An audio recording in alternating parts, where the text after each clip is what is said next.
Welcome back to Air Quality Matters. We already have the tools and knowledge we need to make a difference to the quality of the air we breathe in our built environment.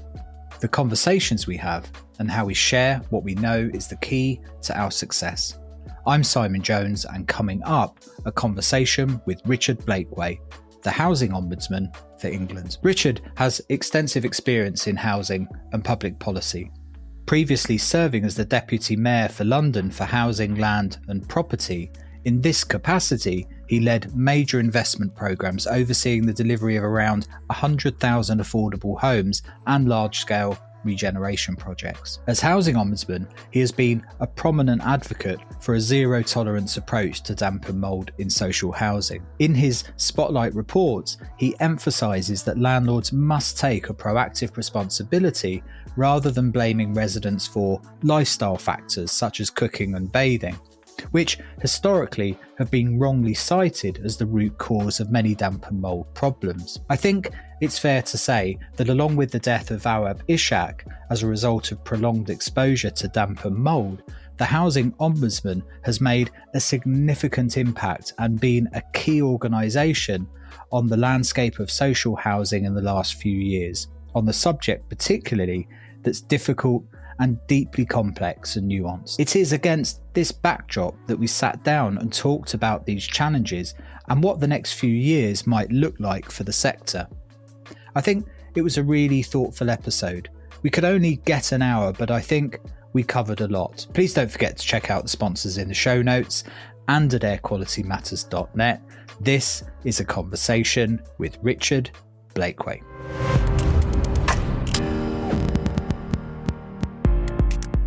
In the simplest terms, what is an ombudsman and a housing ombudsman? What is your role and interaction with tenants? What's it predominantly there for? Such a good question. Thanks, Simon. So an ombudsman, I kind of describe as an advocate for fairness. Around the world, there's about 120 different ombudsman schemes, I think.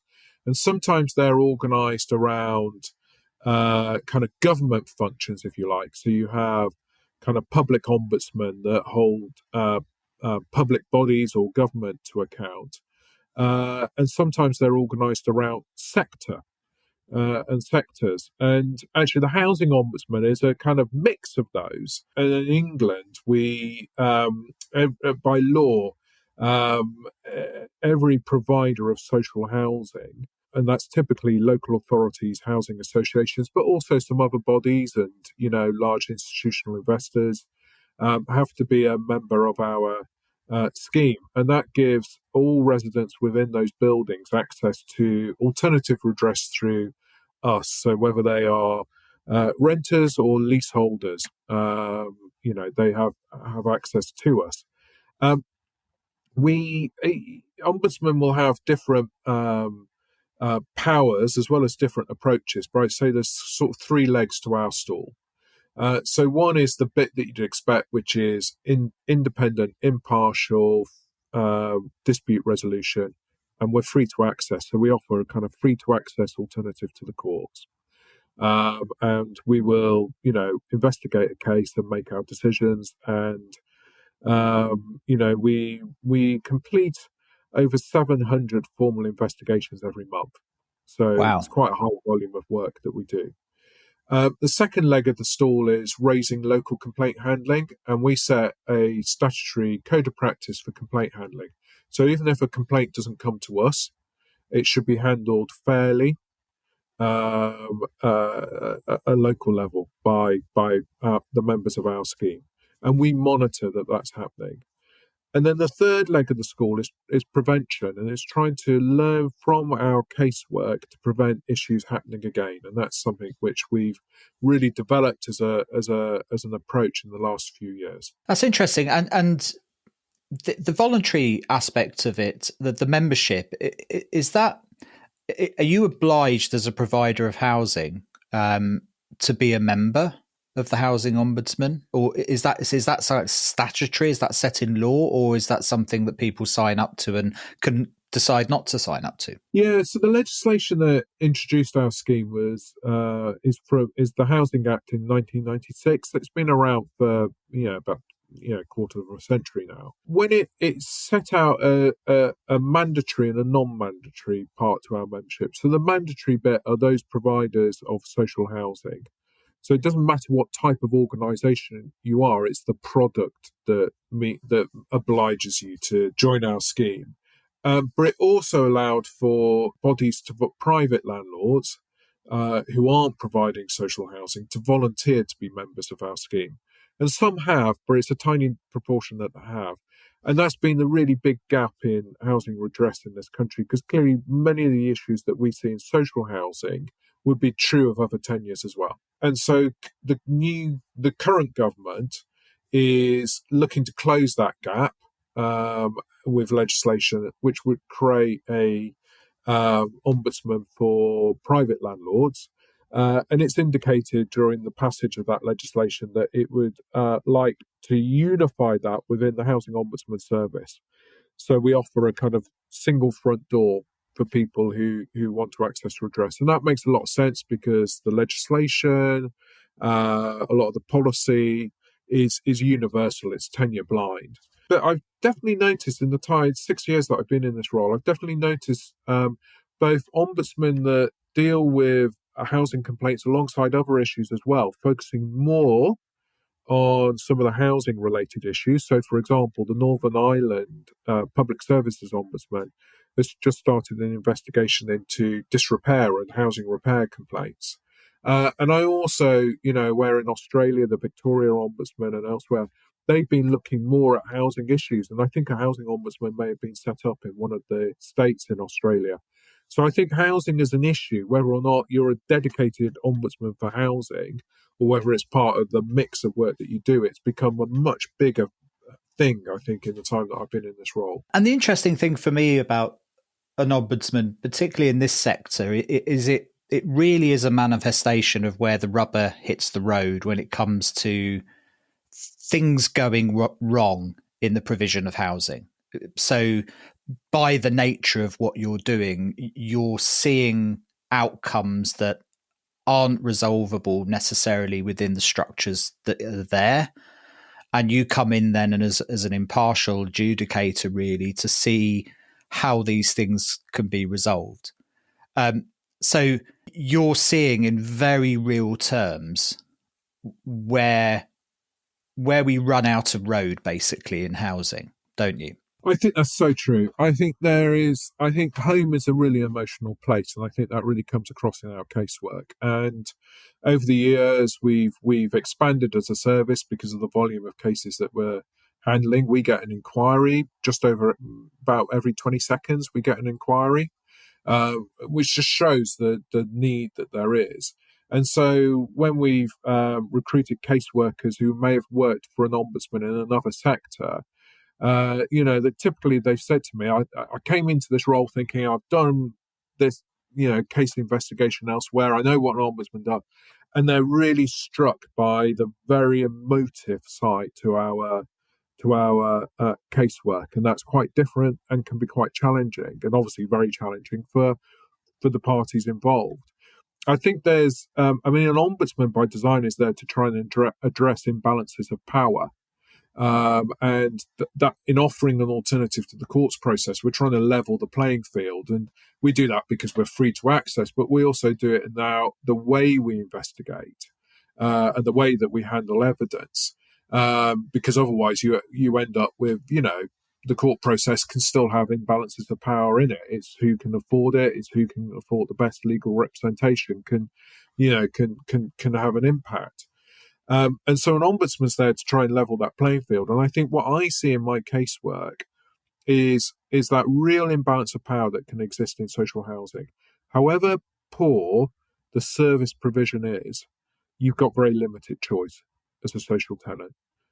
Where there is a crisis as there is in housing and therefore an acute shortage, individuals end up with very limited choice, much less power, much less of a voice.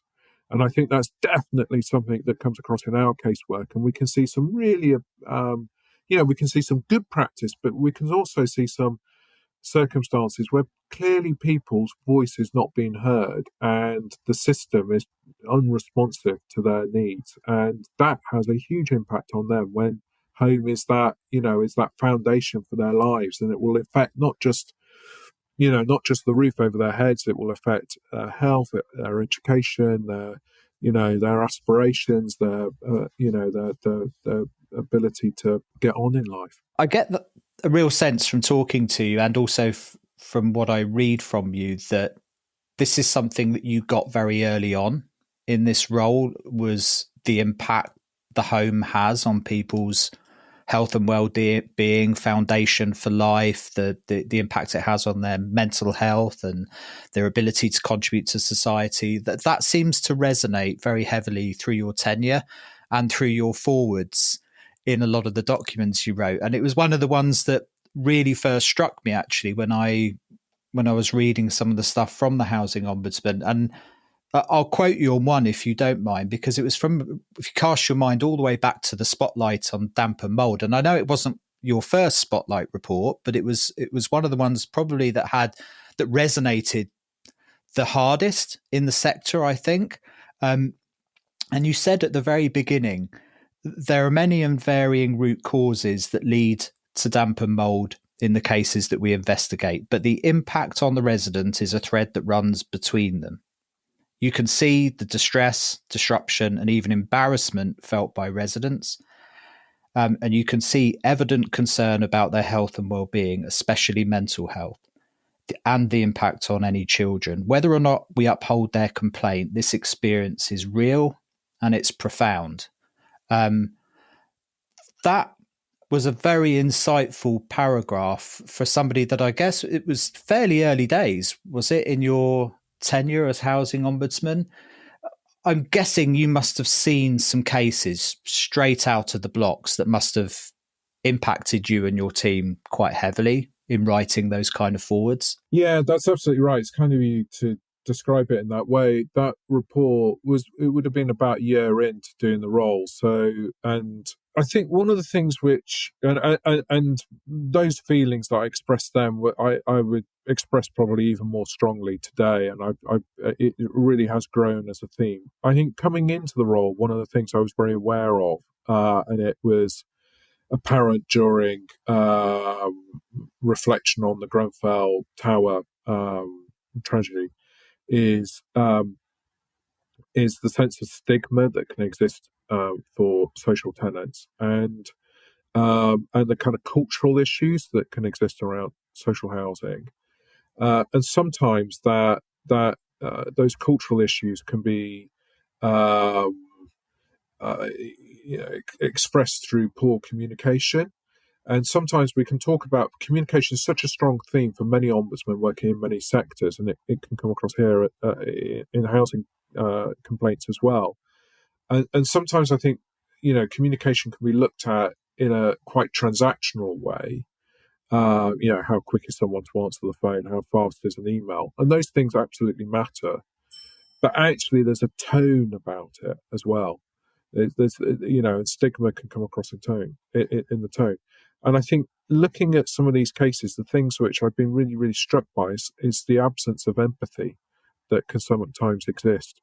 You have someone who, is describing, living conditions which, are very challenging, confusion over what's going to happen, and anxiety over the impact that it's having on them. And, the response that they can receive can be tone deaf. I mean, it can absolutely lack any kind of empathy. And I think one of the things which I've always said to colleagues here is that we can express empathy without compromising our independence and impartiality. And that, and I think there really, and getting that culture right, of which communication is part of it, then does lead you into creating the right system that you need to actually effectively deal with the issues. The right systems, processes, policies.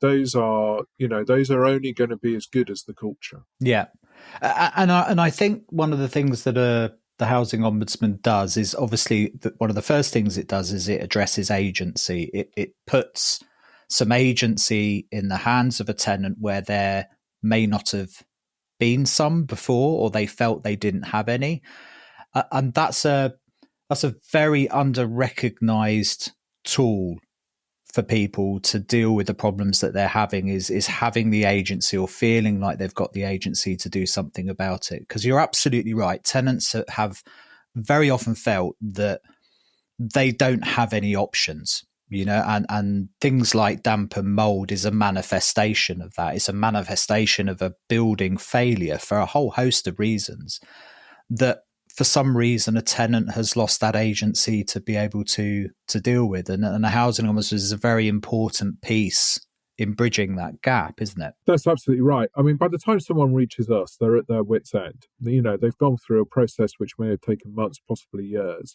and they will feel gaslit sometimes during that process. They'll feel like their concerns are not being listened to or taken seriously. So I hope that when someone reaches us, and I recognise it can take some time for us to complete our investigations on cases, but when they reach us, they're getting a fresh pair of eyes looking at it. They're being heard, and we're piecing together the evidence that we have and working out what should have happened.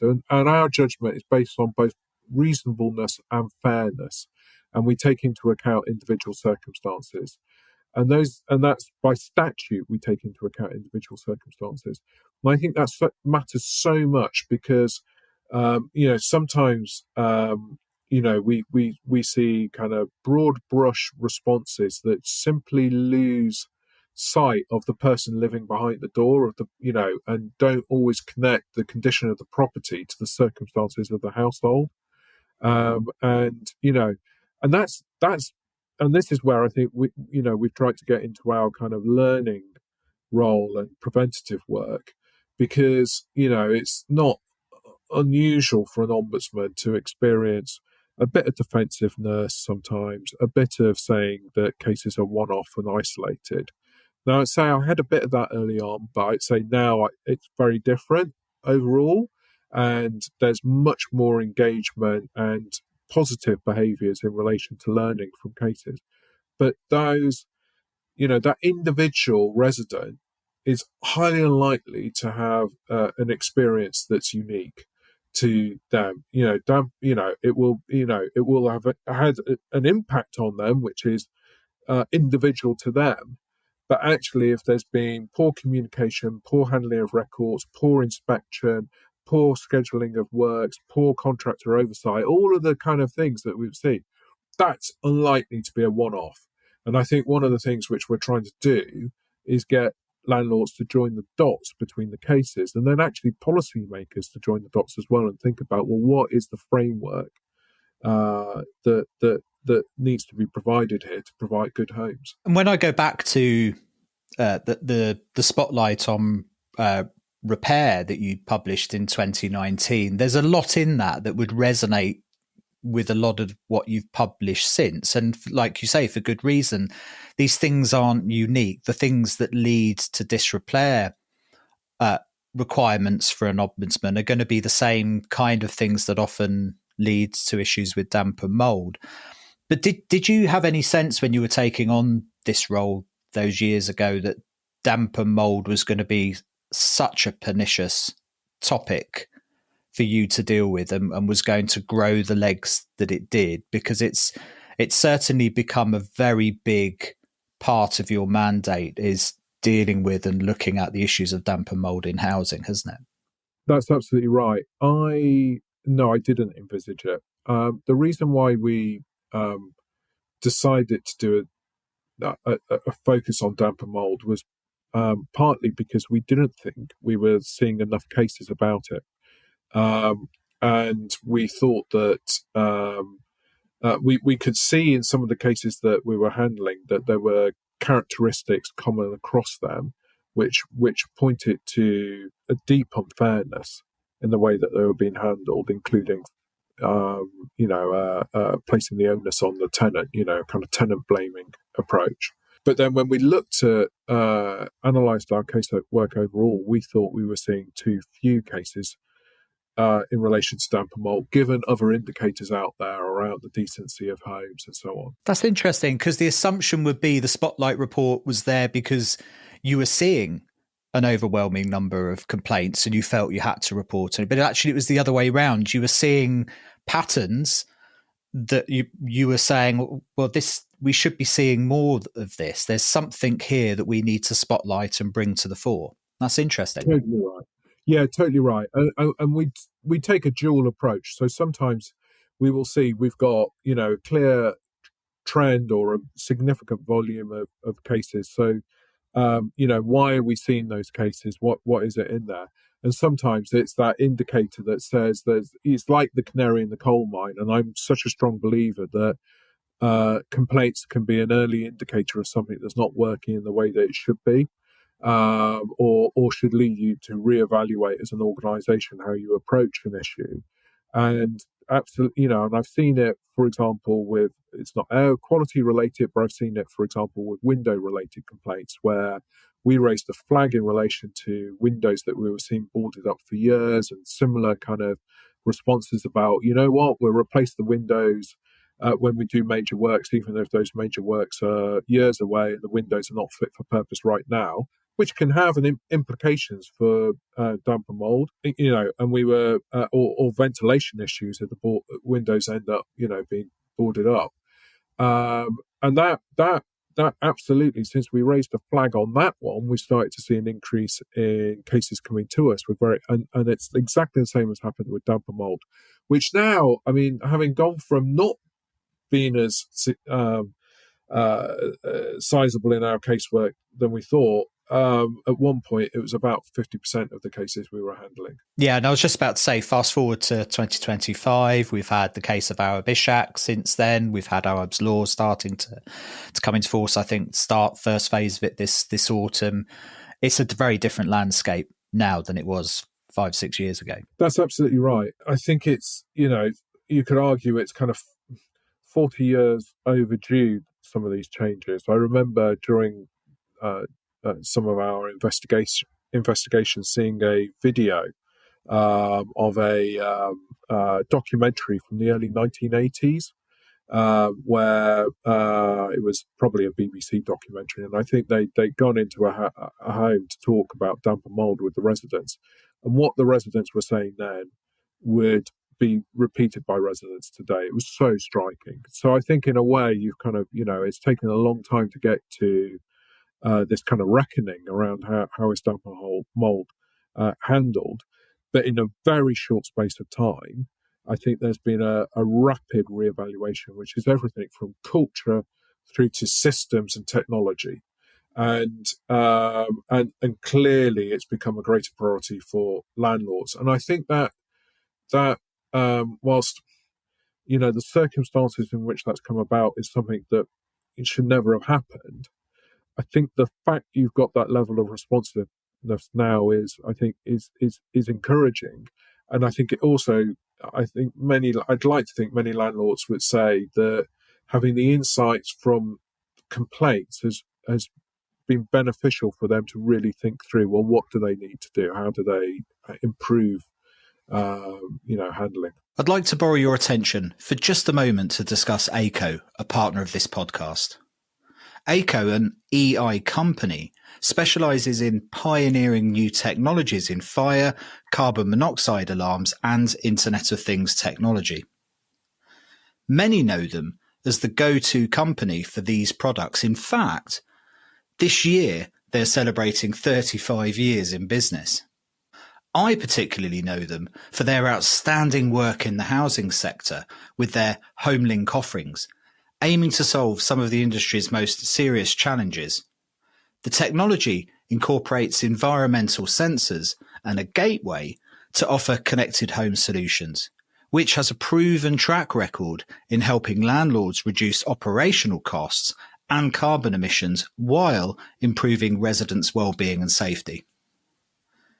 Issues at the heart of the housing sector, like damp and mould, fuel poverty, and energy efficiency, are all in the crosshairs of ACO.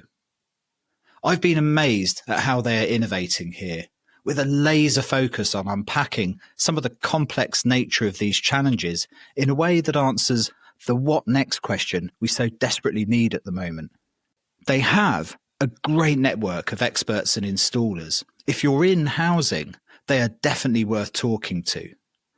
Trusted is an overused word, but not here. Ask around, and ACO are synonymous with it. Details are in the show notes and at airqualitymatters.net and at ACO. That's aico.co.uk. Now, back to the podcast. It was a note I made actually very early on when you were talking, Richard, was good practice. I mean, obviously the reflections of an ombudsman is that you get to see things at the end of the road, at the dead ends where things can't be handled anymore and you need somebody to come in. Do you as an ombudsman service get to see enough of the other side of the coin as well? The good practice, the when it works, to be able to reflect, because that's so important to understand why you see the failings that you do, because that gap is really, particularly when we view this through the lens of risk, say, it's really important to understand what good looks like. Do you get a sense of what good looks like when it comes to things like damp and mould, and particularly handling? I'm not saying you have an answer for fixing damp and mould. I mean, that's a systemic housing problem that extends way beyond just the rented sector, it has to be said. But do you get a really good picture of what good looks like from an organisational perspective of how to do this thing right? Yes, I think we do. I mean, I'd say, roughly speaking, about 1 in 3 cases that we handle, we would find that the landlord had responded reasonably. So whilst the majority is where there's issues, we do have, still significant cohort of cases where you can see what good looks like. I think what are the characteristics of good? Well, I do think culture is a really key part of this, culture and leadership. So, openness, transparency, listening, all of those learning, all of those kind of behaviors are kind of really cascade through an organization and through an approach. I think curiosity is in there. And so, good handling will be, really listening to the resident, really investigating, really trying to understand why something has happened, and then trying to join the dots. So in relation to damp and mould, it would be not just doing a mould wash and moving on and repeating that exercise a few times over the coming months and years. Is actually doing really thinking about, okay, well, we need to inspect this building potentially, understand why it's happening, and then think about, depending on the type of building, whether there are other properties are being affected as well. And so you're moving from being reactive into a much more preventative space. I think good also can recognise that, and particularly with damp and mould, it's not always a quick fix, particularly depending on the causes. And so thinking about the circumstances of the household at that moment in time and treating them with respect and empathy. So if there needs to be multiple inspections, the resident will be wondering, well, why is this person coming and going? What are they thinking? What have they found? So really clear communication, really open and transparent communication. If the resident might need to be moved, handling that with sensitivity, given the disruption, so that, they're either, protected from harm or the appropriate works can take place. And then I think following it up, because again, damp and mould, you might think you've fixed it, but it might reoccur. And so, it's that monitoring of casework, that kind of aftercare. And cutting throughout all of that is really good records. And then using that insight and knowledge to then inform your strategy going forward. And as I say, moving to that preventative model rather than kind of whack-a-mole, which sometimes can still be, be the case. Partly because of the pressures and resourcing issues that many, many landlords face. Yeah, and those pressures are manifest, and I think from my perspective anyway, I've kind of viewed this journey that we've been on over the last half a decade in phases, and I think there was the recognizing you've got a problem phase happened a couple of years ago with the death of Awaab Ishak, and the reaction of the government of the time to say, drawing some pretty hard lines in the sand about that this needs to be dealt with. So I think we've kind of gone through that governance reaction phase where all of a sudden jobs were on the line and boards were standing up and paying attention. And you've seen that resonated beyond the borders of the UK, I should say, as well. That the reaction in the UK has been reflected upon much further afield. So I think that's been a really interesting phase. But as we move into this period now where Awaab's law starts to be implemented this September, October, I think, if I recall correctly, we're into we've got to do something about it now phase. Do you see any risk?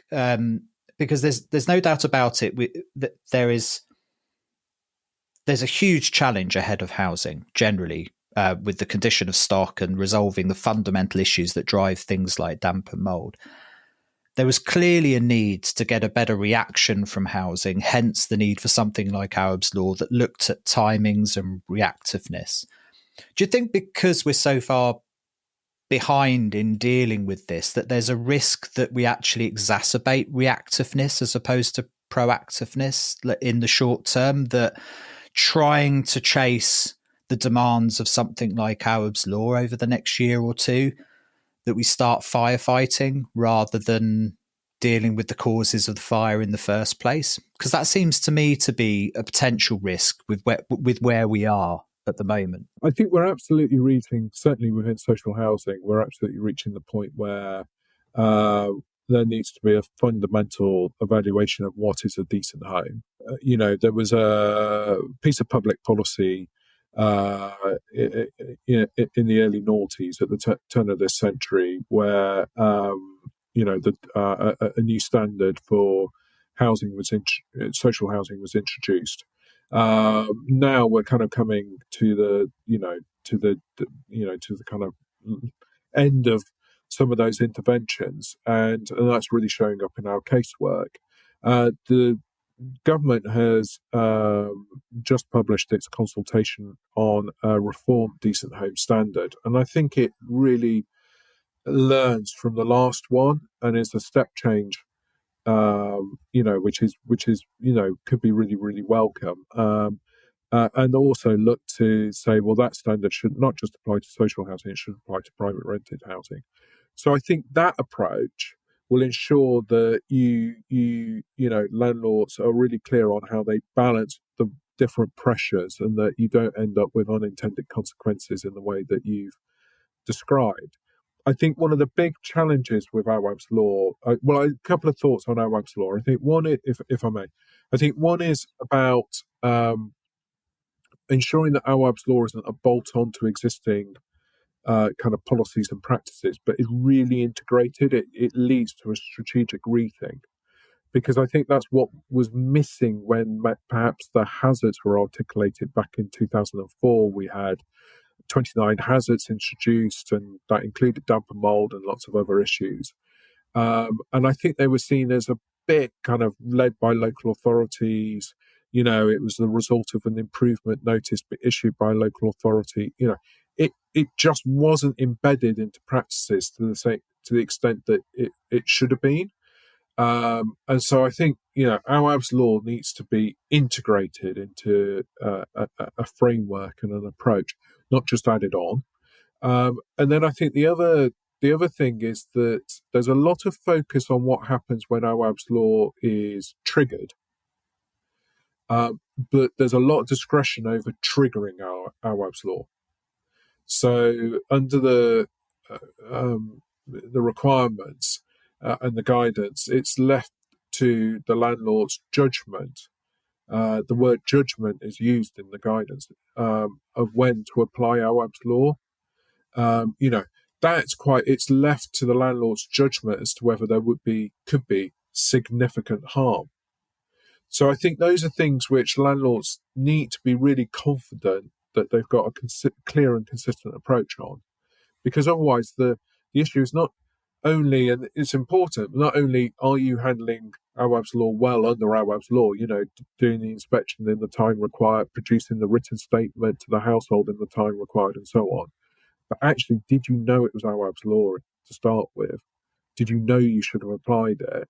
It's something that landlords themselves are going to have to be able to answer and find an approach on. Yeah, and one of the interesting things for me, particularly about damp and mold, is because it's effectively a manifestation of a breakdown, a failure of a living space, and there are all sorts of drivers to damp and mold, from disrepair and ingress of physical water to failures in ventilation systems, to over occupancy, to the way the affordability to heat of a home. It's a really complex balancing act, creating, managing moisture risk in buildings. This is not simple building physics. It includes social sciences and all sorts of things. So it's a complex picture. And the reason, damp and mold gets a visceral reaction because it's unpleasant, it's unsightly, it's harmful to health in the extreme, it's deadly. But it's a visible and physical manifestation of a building failure. There are many other building failures that don't have that level of visibility, and ventilation, which is one of the key pillars of managing moisture risk in buildings, can fail catastrophically and not manifest as damp and mold. So we can have people living in conditions with much milder versions of damp and mold than would make it onto the Housing Ombudsman list, but still living with categorically failing ventilation systems, which is impacting people's long-term health and well-being. And that's one of the unintended consequences for me over the next few years, is a lot of focus on what effectively is one element of a building failure. And the risk is diverting attention away from the core fundamentals that have driven that in the first instance. I'll give you one example. I was doing a walk around with a voids team for one of the larger housing organisations there a few weeks ago, and precisely 100% of the ventilation systems we went to see were nowhere near doing what they should be doing. Not even close. So catastrophic failures in the ventilation to be doing what it should be doing. Now, only about half of those properties, now half is a lot, but only about half of those properties were displaying signs of damp and mold. So I think the damp and mold thing is an interesting one because it's a manifestation of a complex systemic failure for a whole host of reasons. It presents a very unique challenge, but the risk is that we divert, or we miss some of the things that are driving it in the first instance because of the focus on the fact that it's damp and mold. Do you know what I mean? Yeah, I do recognise that, and I think that's fascinating, and that description of that visit is really very interesting. And I think certainly one thing which I've seen in our casework is that damp and mold tends not to be the sole issue that we're looking at. There will be other issues relating to the property's condition, and that points very clearly to to really thinking about the lifespan of some housing and the suitability of some housing. And I think sometimes clearly we pick up the property may have been relet relatively recently, and it's kind of, again, it's sort of like you might technically meet the void standard, but is it a suitable home? What issues might present themselves? So again, that intelligence and insight needed on buildings, and that is I think really there's a bit of catch up going on, and I think it's a positive driver in the regulatory system at the moment. Is clearly the regulator is expecting of social housing, is expecting the bar to be raised on stock condition surveys, the frequency and intensity of those, and that's going to give us lots more data and knowledge about homes. But it's probably going to mean, therefore, the scale of the challenge is bigger than what we know today. And then you get into the, your point around ventilation and the M&E that you might have in a building, and what how that works, which is absolutely vital as well. connecting in the individual circumstances or household circumstances is critical here. And then thinking about, the long-term maintenance of housing.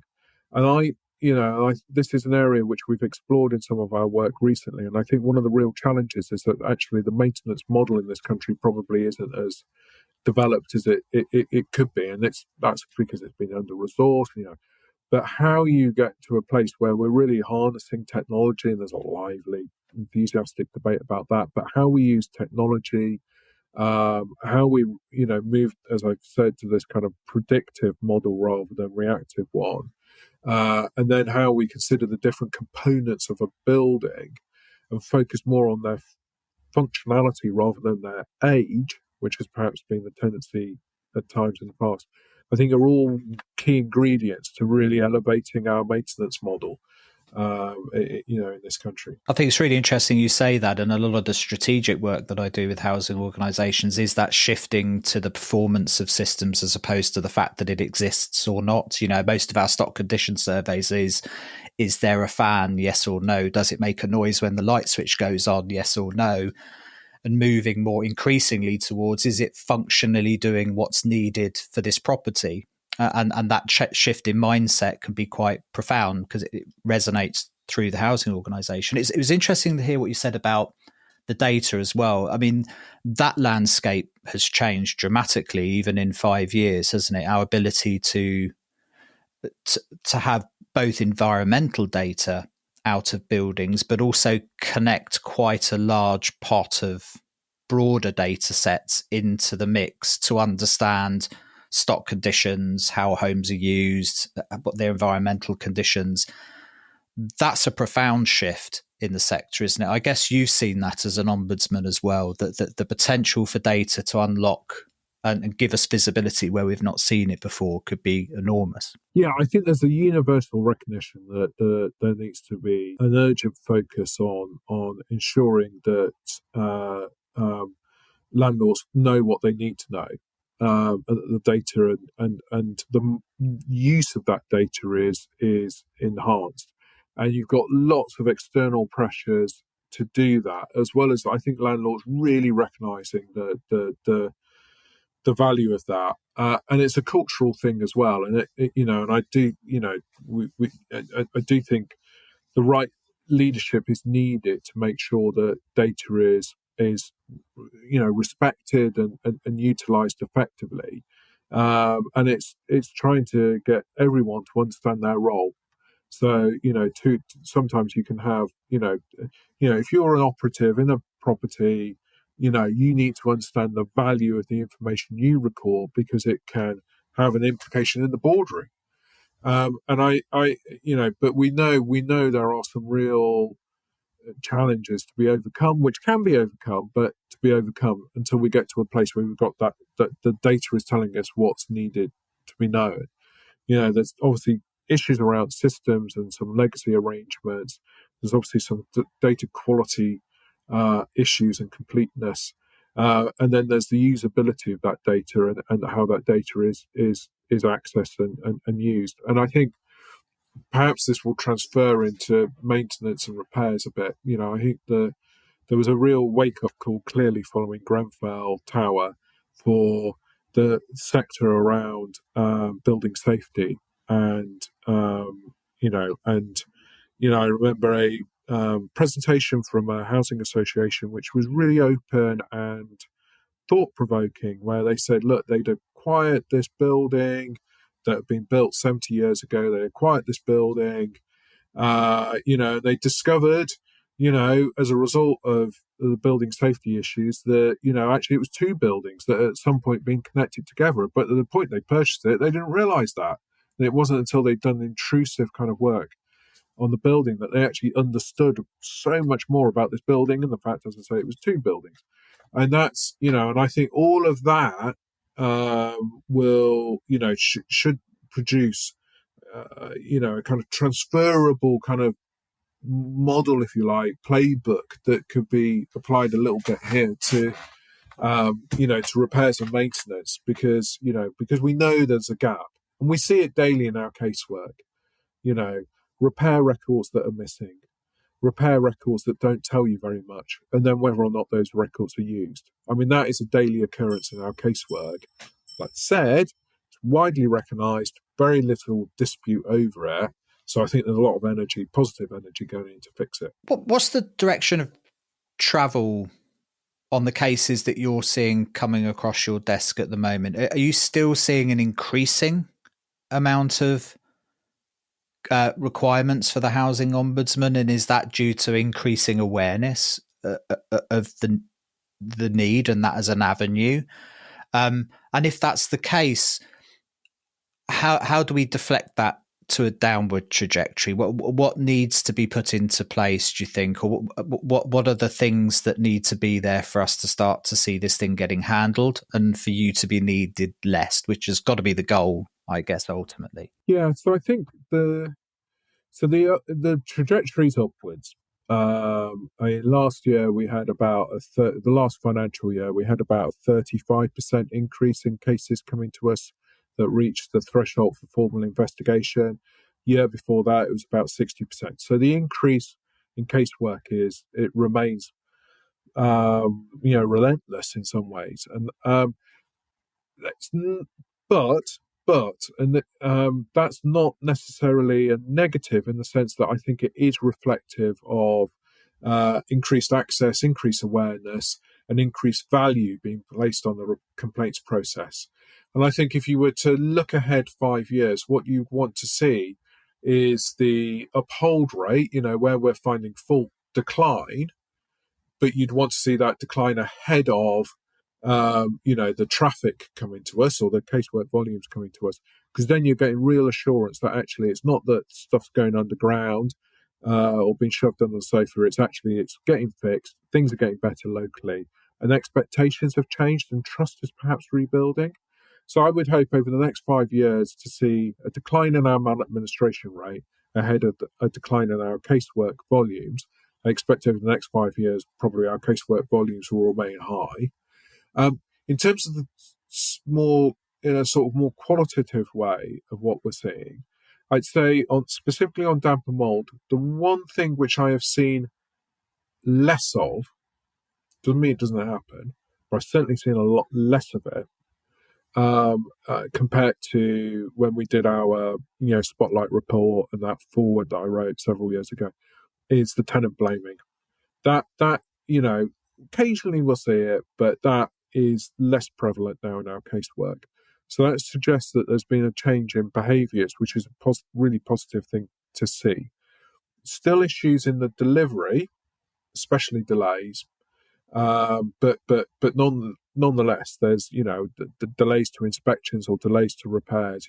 That's still very common, but the attitude that seems to have shifted. Yeah, that's really interesting, and I thought it was really interesting what you said about the over a 5-year period still seeing a quantity of complaints coming in as a reflection of the built environment and how long this is going to take to fix, but a difference qualitatively in either the measure of the complaint, the kind of complaint that's coming in and how it's handled, whether you're upholding it or not, that you're seeing, mould will exist in the built environment. That's a given in a lot of circumstances. It's going to take a very, very long time for us to sort every building out.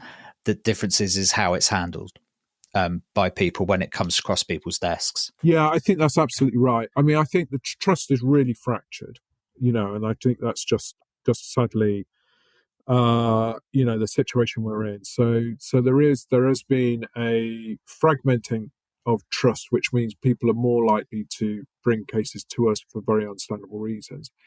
I think there's also landlords are, the one in 3 cases where we're not finding fault. Mostly in those cases, things will have gone wrong, but the landlord's recovered the position. There's actually only about 1 in 10 cases where we say that the landlord, there was nothing went wrong at no point, really.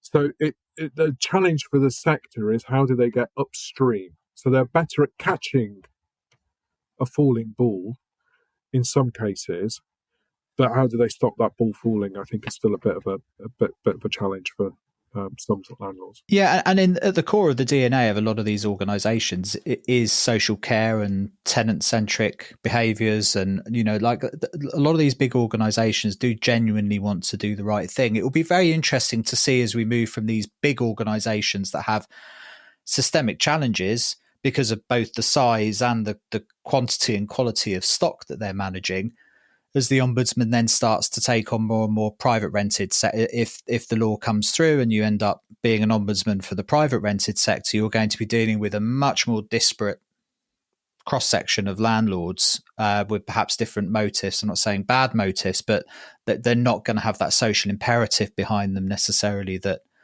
the social housing providers have. It's going to be interesting to see if any of those dynamics change as more and more of those come across your desk. I absolutely agree with that. And I think I really think that the sector has embraced learning from complaints and trying to make that a kind of routine experience, making that part of, the fabric of continuous improvement. And that's, I think, really, really positive. I've definitely seen a shift away from kind of knee-jerk defensive into more curiosity, more wanting to learn, and humility around this. And we recognise the really complex and challenging operating environment. I think that one of the things which really speaks in our casework is just the complexity, though, of housing management. And whether that's complexity in terms of the building, whether that's complexity in terms of ownership, superior leaseholder, freeholder who's different, so different ownerships, or complexity in terms of the delivery model. And using contractors or however it's organised, and that complexity really, really comes across. And clearly, with that complexity, things can fall between gaps. There can be tensions, and I think the thing which we will continue to focus on is ultimately the accountability, and who is ultimately responsible and accountable for changing that. And that's quite right, because if you're the resident, it's cold comfort to be told, well, that's not our bit, that's someone else's bit. You've still got the problem. So, as a resident, you still want it sorted out, and you don't want to be passed from pillar to post. And I think that's a key bit of our role, is saying, look, the delivery model might be complex, but you've got to be really clear-sighted on the accountability and take ownership. Yeah, no, absolutely. Richard, I appreciate you spending an hour talking to me. I know you're tight for time today, but it's been really insightful talking to you and getting the perspective from the Ombudsman on what is a really big challenge in the built environment, and reflected well beyond the borders of England and the UK more broadly. I think this is a subject that a lot of people have a lot of interest in. So thanks a million for talking to me this afternoon. Fantastic. Thank you, Simon. Thanks for listening. Before you go, can I ask a favour? Before you shoot off to whatever it is you have to do next, or even the next podcast, if you enjoyed what we've been talking about here, please do spread the word and let's keep building this community. And don't forget to check out our sponsors in the show notes. Ultra Protect, Eurovent, Erico, ACO, Farmwood and Zender, all amazing companies, and without them, this podcast would just simply not be possible. Check them out in the show notes at airqualitymatters.net, and do check out our YouTube channel. All this content is there, plus much more. See you again next week.